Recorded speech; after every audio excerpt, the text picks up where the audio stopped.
លោកโจ Biden អតីតប្រធានាធិបតីអាមេរិកមានជំងឺមហារីកក្រពេញប្រូស្តាតលោកโจ Biden អតីតប្រធានាធិបតីអាមេរិកត្រូវបានក្រុមគ្រូពេទ្យធ្វើរោគវិនិច្ឆ័យរកឃើញថាមានជំងឺមហារីកក្រពេញប្រូស្តាត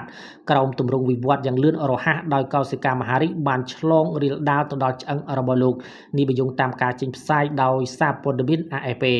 លោក Biden មានអាយុ82ឆ្នាំបានទទួលការធ្វើរោគវិនិច្ឆ័យកាលពីថ្ងៃសុក្រសប្តាហ៍មុនបន្ទាប់ពីរូបលោកមានបញ្ហាបត់ជើងតូចនៅក្នុងសេចក្តីថ្លែងការណ៍មួយចេញផ្សាយកាលពីថ្ងៃអាទិត្យទី18ខែឧសភាឆ្នាំ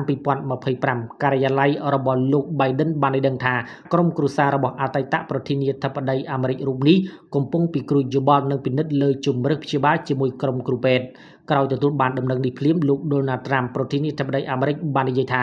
រូបលោកមានអារម្មណ៍សោកសៅនៅពេលទទួលបានដំណឹងថាលោក Biden មានជំងឺមហារីក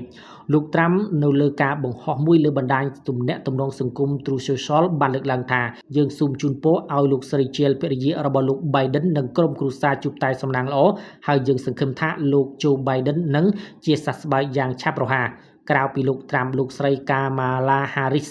ដែលធ្លាប់ជាអតីតអនុប្រធានាធិបតីរបស់លោក Joe Biden ក៏បានបង្ហោះសារជូនពរឲ្យលោក Biden ឆាប់ជាសះស្បើយផងដែរ